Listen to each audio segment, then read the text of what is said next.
السلام علیکم ورحمۃ اللہ وبرکاتہ۔ ان الحمد للہ وصلی اللہ علی نبینا محمد ومن والہ، اما بعد۔ معزز سامعین کرام، آج کے درس کا عنوان ہے بدعت گمراہی ہے۔ بدعت کہتے کسے ہیں؟ لغت میں بدعت کہتے ہیں کہ ہر وہ چیز جو نئی ایجاد کی گئی ہو، اور شریعت میں بدعت کہتے ہیں دین کے اندر کوئی ایسا عمل یا کام ایجاد کرنا جس کی کوئی نص یا دلیل یا اصل کتاب و سنت میں موجود نہ ہو۔ رسول اللہ صلی اللہ علیہ وسلم نے ارشاد فرمایا، من احدث فی امرنا هذا ما ليس منه فهو رد، وفی روایہ من عمل عملا ليس علیہ امرنا فهو رد۔ صحیح بخاری حدیث نمبر 2697، کہ جس نے ہمارے اس دین کے اندر کوئی ایسی چیز ایجاد کی جو اس میں سے نہیں ہے تو وہ مردود ہے۔ ایک دوسری روایت میں ہے، جس نے ایسا عمل کیا جو ہمارے طریقے پر نہیں ہے تو وہ عمل مردود ہے، ناقابل قبول ہے۔ پتہ چلا کہ بدعتی کا کوئی بھی عمل اللہ تعالیٰ کے ہاں قابل قبول نہیں ہوگا، بلکہ وہ گنہگار عذاب کا مستحق اور ملعون ہوگا۔ رسول اللہ صلی اللہ علیہ وسلم نے ارشاد فرمایا، من احدث حدثا او آوى محدثا فعليه لعنت اللہ والملائکۃ والناس اجمعین۔ سنن ابی داؤد حدیث نمبر 4530، کہ جس نے کوئی بدعت ایجاد کی یا کسی بدعتی کو پناہ دیا تو اس پر اللہ کی، فرشتوں کی اور تمام لوگوں کی لعنت ہے۔ واضح رہے کہ ہر بدعت گمراہی ہے اور کوئی بھی بدعت حسنہ نہیں ہے۔ رہا عمر رضی اللہ تعالی عنہ کا صلاۃ تراویح کو باجماعت ادا کرنے کو نعمت البدعۃ ہذہ کہنا کہ کیا ہی خوب بدعت ہے، تو یہ لفظ کے اعتبار سے تو بدعت ہے، لیکن حقیقت میں یہ بدعت نہیں ہے، کیونکہ اس کی اصل پہلے ہی سے سنت میں موجود ہے، کیونکہ رسول اکرم صلی اللہ علیہ وسلم نے خود اپنی زندگی کے اندر ہی باجماعت صلاۃ تراویح ادا کرائی تھی۔ اسی لیے رسول اکرم صلی اللہ علیہ وسلم نے ارشاد فرمایا، فَإِنَّهُ مَنْ يَعِشْ مِنْكُمْ بَعْدِي فَسَيَرَى اخْتِلَافًا كَثِيرًا فَعَلَيْكُمْ بِسُنَّتِي وَسُنَّةِ الْخُلَفَاءِ الرَّاشِدِينَ الْمَهْدِيِّينَ وَعَضُّوا عَلَيْهَا بِالنَّوَاجِذِ وَإِيَّاكُمْ وَمُحْدَثَاتِ الْأُمُورِ فَإِنَّ كُلَّ بِدْعَةٍ ضَلَالَةٌ۔ سنن ابی داؤد حدیث نمبر 6407، کہ جو تم میں سے میرے بعد زندہ رہے گا وہ بہت سارے اختلافات دیکھے گا، تم پر میری اور میرے ہدایت یافتہ خلفائے راشدین مہدیین کی سنت لازم ہے، ان کو مضبوطی سے تھامے رکھنا اور تم بدعتوں سے بچتے رہنا، کیونکہ ہر بدعت گمراہی ہے۔ واضح رہے کہ نبی صلی اللہ علیہ وسلم نے فرمایا کہ ہر بدعت گمراہی ہے، یعنی کوئی بھی بدعت حسنہ نہیں ہے۔ بدعت کی مختلف صورتیں ہیں۔ اقوال و اعتقاد میں بدعت، جیسے خوارج، روافض، جہمیہ، قدریہ، بابیہ، بہائیہ، باطنیہ کی اعتقادی بدعت ہے۔ اعمال و عبادات میں بدعت، اور ان کی بھی مختلف صورتیں ہیں، جیسے حقیقی بدعت، یعنی جس پر شرعی دلیل موجود نہ ہو، جیسے وہ رہبانیت جسے لوگوں نے ایجاد کی، جس کا اللہ تعالیٰ نے حکم نہیں دیا، ہر رکعت میں 2 رکوع پڑھ کرنا، حلال کو حرام کرنا، سنت کے حجت شرعی ہونے کا انکار کرنا، اور اس طرح کی بہت ساری چیزیں ہیں۔ اسی طرح سے بدعت اضافی، یعنی کسی مشروع چیز میں اپنی طرف سے کسی چیز کا اضافہ کر دینا یا اس کی حیت بدل دینا، جیسے کہ ان 3 لوگوں نے کہا جو رسول اللہ صلی اللہ علیہ وسلم کی عبادت کا حال معلوم کرنے آئے تھے۔ ایک نے کہا کہ میں رات بھر عبادت کرتا رہوں گا، دوسرے نے کہا کہ میں ہمیشہ روزہ رکھوں گا، افطار ہی نہیں کروں گا، تیسرے نے کہا کہ میں عورتوں سے دور رہوں گا، کبھی شادی ہی نہیں کروں گا۔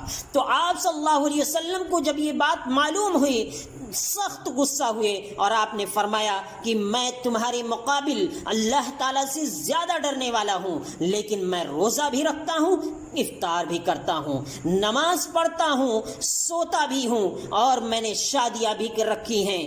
یاد رکھو، جس نے میری سنت سے اعراض کیا وہ مجھ میں سے نہیں ہے، میرے دین پر نہیں ہے، میرے طریقے پر نہیں ہے۔ صحیح بخاری حدیث نمبر 5063۔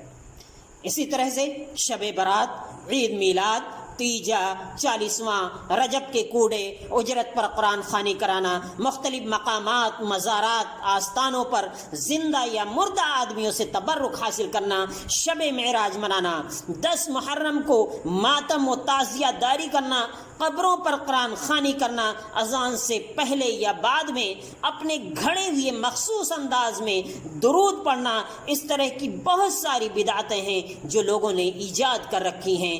واضح رہے کہ یہ ساری کی ساری بدعتیں گمراہی ہیں۔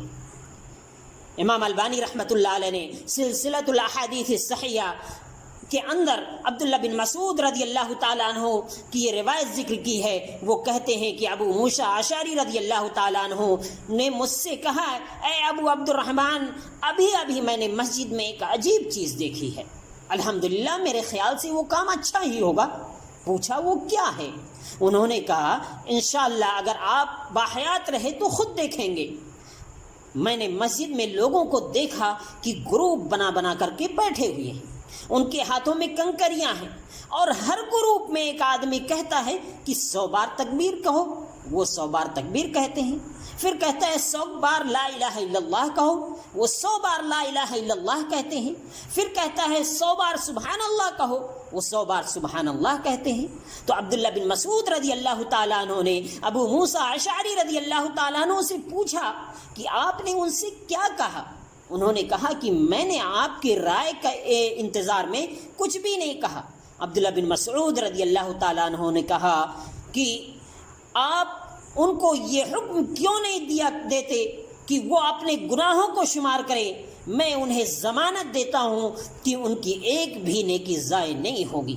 پھر آپ وہاں تشریف لے گئے اور آپ نے ان لوگوں کو مخاطب کرتے ہوئے فرمایا، اے امت محمدیہ، تمہاری ہلاکت ہو، تم نے خود کو کتنے جلدی ہلاکت کے حوالے کر دیا۔ نبی صلی اللہ علیہ وسلم کے صحابہ تمہارے درمیان کثرت سے موجود ہیں، آپ کے کپڑے ابھی بوسیدہ نہیں ہوئے، برتن نہیں ٹوٹے، اس ذات کی قسم جس کے ہاتھ میں میری جان ہے، کیا تم محمد صلی اللہ علیہ وسلم کی ملت اور طریقے سے زیادہ ہدایت پر ہو یا گمراہی کا دروازہ کھول رہے ہو؟ انہوں نے کہا کہ اے عبد الرحمن، ہم نے تو بس اچھائی اور خیر کے ارادے سے ایسا کیا۔ تو آپ نے فرمایا، کتنے ہی خیر کا ارادہ کرنے والے اسے نہیں پاتے، خیر سے دور رہتے۔ اس واقعے کو سمجھیے اور عبرت و نصیحت حاصل کیجیے کہ تکبیر، تحلیل، تسبیح پڑھنا یہ ثواب کا کام ہے، لیکن طریقہ اور حیت بدلنے کی وجہ سے عبداللہ بن مسعود رضی اللہ تعالیٰ عنہ نے اسے گمراہی قرار دیتے ہوئے ان پر سخت غضبناک ہوئے۔ کیونکہ یہی تو بدعت ہے، یہی تو گمراہی ہے۔ اسی کی وضاحت کرتے ہوئے ایک مرتبہ رسول اللہ صلی اللہ علیہ وسلم نے ایک سیدھی لمبی لکیر کھینچی اور کہا کہ یہ اللہ تعالیٰ کا سیدھا راستہ ہے۔ پھر اس کے دائیں اور بائیں کچھ لکیریں کھینچی اور فرمایا کہ یہ راستے ہیں اور ان میں سے ہر راستے پر ایک شیطان ہے جو اپنی طرف بلاتا ہے۔ اور پھر اس آیت کی تلاوت فرمائی، وَأَنَّ هَذَا صِرَاطِي مُسْتَقِيمًا فَاتَّبِعُوهُ وَلَا تَتَّبِعُوا السُّبُلَ فَتَفَرَّقَ بِكُمْ عَنْ سَبِيلِهِ۔ مسند احمد حدیث نمبر 4142 کہ یہ میرا سیدھا راستہ ہے، تم اس کا اتباع کرو، تم مختلف راستوں کے پیچھے مت پڑ جاؤ، کیونکہ یہ تمہیں تمہارے راستے سے بھٹکا دیں گے۔ امام مجاہد رحمۃ اللہ علیہ نے کہا ہے کہ سبل سے مراد خواہشات اور بدعتیں ہیں۔ واضح رہے کہ دین مکمل ہو گیا، جس میں کسی قسم کی کوئی زیادتی یا کمی کی گنجائش بالکل بھی نہیں، اور اس کا اعلان اللہ تعالیٰ نے خود قرآن کریم میں اور نبی صلی اللہ علیہ وسلم نے حجۃ الوداع کے موقع پر کر دیا۔ لہذا اس کے بعد بھی اگر کوئی شخص بدعت ایجاد کرتا ہے یا اس پر عمل کرتا ہے تو اللہ تعالیٰ اور اس کے رسول پر تہمت لگاتا ہے۔ چنانچہ ام المومنین عائشہ صدیقہ رضی اللہ تعالیٰ عنہا مسروق کو خطاب کرتے ہوئے فرماتی ہیں کہ جس شخص نے یہ گمان کیا کہ محمد صلی اللہ علیہ وسلم نے ان چیزوں میں سے کوئی چیز جو اللہ تعالیٰ نے نازل فرمائی تھی چھپائی ہے تو اس نے اللہ تعالیٰ پر بہت بڑا بہتان باندھا، جبکہ اللہ تعالیٰ فرماتا ہے یا ایھا الرسول بلغ ما انزل الیک من ربک وان لم تفعل فما بلغت رسالتہ، المائدہ 67، صحیح مسلم حدیث نمبر 177۔ اے رسول، جو کچھ بھی آپ کے رب کی طرف سے آپ پر نازل کیا گیا ہے اسے پہنچا دیجئے، اگر آپ نے ایسا نہ کیا تو آپ نے اللہ کی رسالت ادا نہیں کی۔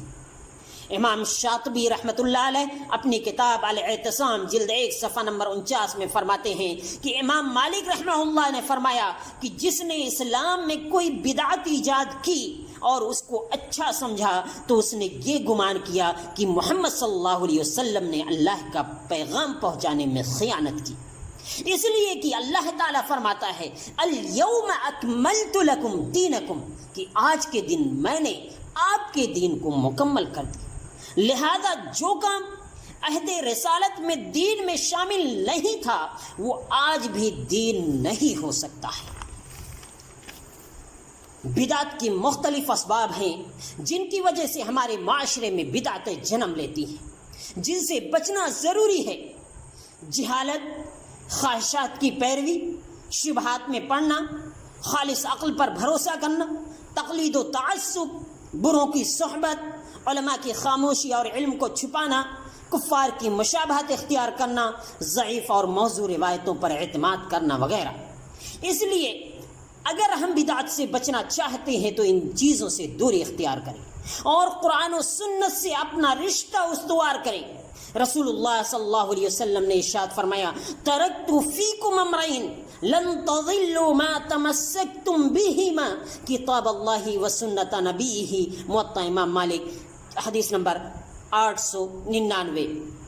میں تمہارے درمیان دو چیزیں چھوڑے جا رہا ہوں، تم ہرگز گمراہ نہیں ہوگے جب تک کہ ان دونوں کو مضبوطی سے تھامے رہو گے۔ ایک تو اللہ کی کتاب یعنی قرآن، دوسرے اپنے نبی کی سنت یعنی احادیث نبویہ۔ یاد رکھیں کہ جب قرآن و حدیث سے دوری بڑھتی ہے یا کوئی سنت مٹتی ہے اس کی جگہ بدعت جنم لیتی ہے جو گمراہی، تباہی اور بربادی ہے۔ ذرا یاد کرو، صحیح بخاری حدیث نمبر 6583 میں موجود ہے کہ کل قیامت میں جب نبی صلی اللہ علیہ وسلم حوض کوثر پر پانی پلا رہے ہوں گے جسے پینے کے بعد کوئی پیاسا نہیں ہوگا، تو کچھ لوگ ایسے آئیں گے آپ کی امت میں سے جنہیں حوض کوثر سے روک دیا جائے گا، تو آپ صلی اللہ علیہ وسلم کہیں گے کہ یہ میرے امتی ہیں، ان کو آنے دیجئے۔ تو آپ سے کہا جائے گا کہ آپ کو نہیں پتا کہ انہوں نے آپ کے بعد دین میں کیا کیا تبدیلیاں کی تھیں۔ ایسے وقت میں رسول اکرم صلی اللہ علیہ وسلم جب یہ جواب سنیں گے تو غصے سے فرمائیں گے سحقاً سحقاً لمن غیر آبادی، دور ہو جاؤ جنہوں نے میرے بعد میرے دین کو بدل کر رکھ دیا۔ اس لیے بدعت سے بچیں کیونکہ ہر بدعت گمراہی ہے اور ہر گمراہی جہنم میں لے جانے والی ہے۔ اللہ تعالیٰ سے دعا ہے کہ الہ العالمین تو ہم سب کو بدعت سے بچا اور کتاب و سنت کے مطابق زندگی گزارنے کی توفیق عطا فرما، آمین۔ السلام علیکم ورحمۃ اللہ وبرکاتہ۔